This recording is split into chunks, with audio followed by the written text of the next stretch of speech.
और अब बात महाकुंभ की होगी। महाकुंभ में लगातार श्रद्धालुओं की भीड़ उमड़ रही है। आज महाकुंभ का 11वां दिन है और आज भी भक्तों की भीड़ त्रिवेणी संगम में स्नान कर रहे हैं।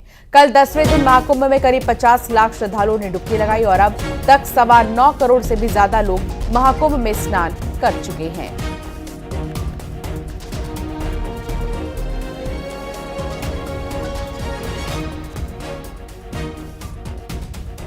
तो 50 लाख श्रद्धालुओं ने आस्था की डुबकी लगाई और अब तक 9.25 करोड़ लोगों ने कुंभ में स्नान कर लिया है। बीते दिन उत्तर प्रदेश के मुख्यमंत्री कैबिनेट मंत्रियों के साथ पहुंचे और उन्होंने भी आस्था की डुबकी लगाई और इसी तरह उत्साह उमंग का सिलसिला अभी भी जारी है।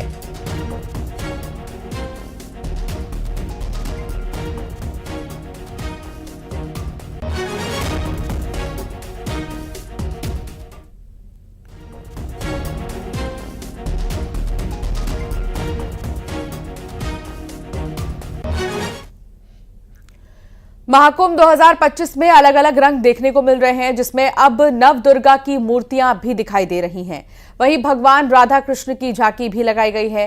प्रभु श्री राम लक्ष्मण सीता के साथ हनुमान जी महाराज की मूर्तियां भी बनाई गई हैं, जो लोगों के लिए आकर्षण का केंद्र बनी हुई हैं।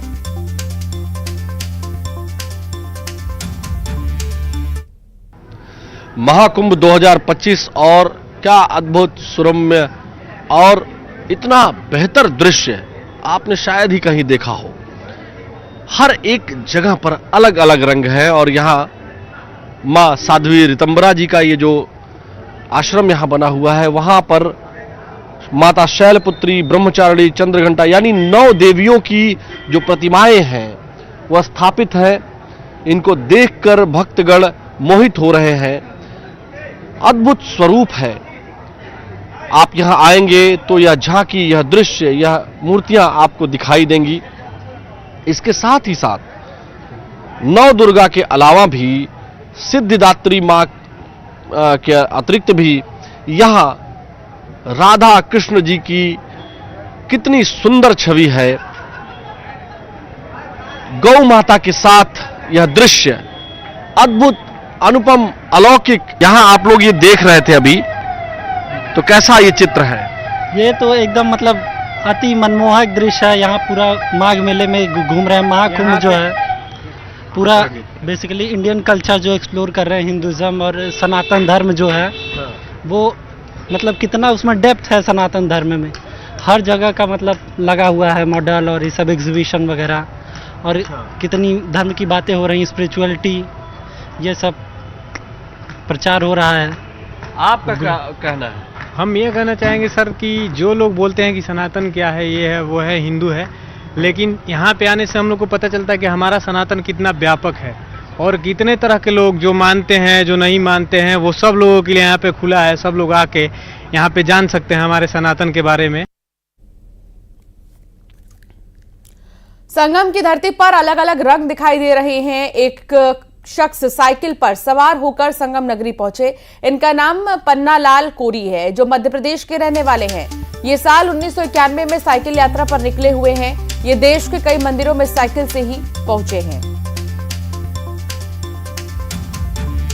ये साइकिल यात्रा अद्भुत कहानी है। इस साइकिल की यात्रा की 1991 से ये साइकिल यात्रा स्टार्ट हुई है जनहित में। मुख्यमंत्री, प्रधानमंत्री, राष्ट्रपति, ये सबके लिए 1991 से आवेदन देता चला रहा है, परंतु आवेदनों की आज तक किसी ने एक जवाब तक, लेटर तक नहीं वापस किया है कि आपका ये कार्य हो रहा है। वैसे तो इसमें बहुत कार्य है, पर 5-6 कार्य ऐसे हैं वो जरूरी हैं। मैं प्रधानमंत्री से आग्रह करूंगा, राष्ट्रपति जी का आग्रह करूंगा, मैं मुख्यमंत्री तुम्हारे मोहन यादव के लिए भी प्रणाम करता हूं और राजस्थान के मुख्यमंत्री भजन लाल जी को प्रणाम करता हूं, क्योंकि मैंने इनमें जब जाता हूं तो मैं इसमें यात्रा में जयपुर होऊंगा, दिल्ली होऊंगा, इधर होते हुए उज्जैन महाकाल है, भोपाल है, ये खाटू श्याम है, त्रिवेश्वरम है, माँ वैष्णव देवी है, रामदेव राव उड़ीसा वाले हैं, उनकी यात्रा मैंने ये सभी यात्रा कर चुका हूँ।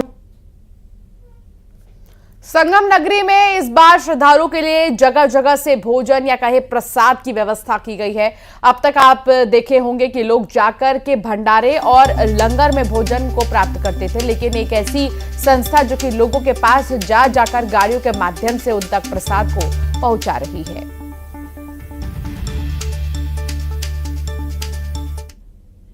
यहाँ के इस व्यवस्था को देख रहे हैं प्रज्ञानंद महाराज जी, उनसे बात करते हैं क्या कुछ उनकी राय है और क्या कुछ वो लेकर उतरे हैं यहाँ पे आने वाले भक्तों के लिए। पहले तो आपके चैनल के माध्यम से सबका हार्दिक अभिनंदन, हर हर महादेव। आपको भोजन के बारे में बताना चाह रहा हूँ। ये पूज्य पाठ गुरुदेव श्री श्री 1008 महामंडलेश्वर परमहंस दाती जी महाराज की देख रेख में ये सेवा चल रही है और ये सेवा 1 तारीख से 1 जनवरी से शुरू हो गई है और ये कंटिन्यू जब तक कुंभ संपन्न नहीं हो जाए तब तक ये चलती रहेगी। और बात करें भोजन की तो भोजन ये 5 टाइम व्यतीत होता है। यहाँ 5 टाइम गाड़ी आती है। सुबह नाश्ता, चाय पोहा, कभी दूध जलेबी, कभी क्या कहते हैं चाय पकौड़े, और दिन में भोजन में सब्जी, रोटी, चावल, दाल, और फिर दोपहर में चाय, और फिर शाम को भोजन में चाय माफ करिएगा, रोटी, सब्जी, चावल। तो संगम की धरती पर आयोजित हो रहे महाकुंभ मेले में देश के कोने कोने से संत महात्मा पहुंचे हैं। यहां पर पहुंचे संत महात्माओं कई तरह के अनुष्ठान भी कर रहे हैं। ऐसा एक अनूठा अनुष्ठान अयोध्या के बाद काशी और मथुरा में भी भव्य मंदिर निर्माण और सनातन धर्म को मजबूत करने के संकल्प को लेकर किया जा रहा है। यह अनुष्ठान अमृत कुंभ महोत्सव शिविर अरैल में किया जा रहा है। संगम की रेती पर इन दिनों महाकुंभ का आयोजन हो रहा है और महाकुंभ में कई संकल्पित अनुष्ठान भी किए जा रहे हैं। ऐसा ही एक अनुष्ठान है जो कि अरैल में किया जा रहा है और ये संकल्पित अनुष्ठान अयोध्या के बाद काशी और मथुरा को लेकर है।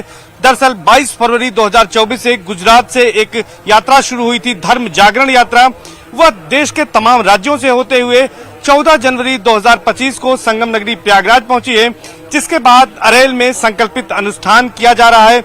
प्रतिदिन यहाँ पर 1.25 लाख मंत्रों का जाप किया जा रहा है, हवन अनुष्ठान किया जा रहा है, लोगों में अपने धर्म के प्रति पुनर्जागरण हो और इसके साथ साथ अयोध्या के बाद काशी और मथुरा भी मुक्त हो, इसकी कामना को लेकर यहाँ पर जो वैदिक ब्राह्मण हैं वो यहाँ पर प्रतिदिन 1.25 लाख मंत्रों का जाप करते हैं। रामायण का यहाँ पर पाठ होता है और तमाम तरह के यहाँ पर धार्मिक अनुष्ठान किए जा रहे हैं। और ये अनुष्ठान करने वाले जो लोग हैं उनसे हम बातचीत करने की कोशिश करेंगे और जानने की कोशिश करेंगे कि ये किस तरह का संकल्पित अनुष्ठान है और किस तरह से इसे किया जा रहा है। महाराज जी, आपसे जानेंगे कि ये कैसा अनुष्ठान है, कब से शुरू हुआ ये अनुष्ठान? ये एक रथ यात्रा संत श्रोमणी श्री आदि माता की, जो कि परम पूज्य गुरुदेव अनंत विभूषित महामंडलेश्वर स्वामी सेवानंद गिरी जी महाराज काचला धाम दाहोद गुजरात से प्रारंभ होकर के और निरंतर चलती हुई राजस्थान, गुजरात, राजस्थान, मध्य प्रदेश और उत्तर प्रदेश होती हुई ये यात्रा 14 जनवरी मकर संक्रांति को महाकुंभ में पहुंची है। बरेली के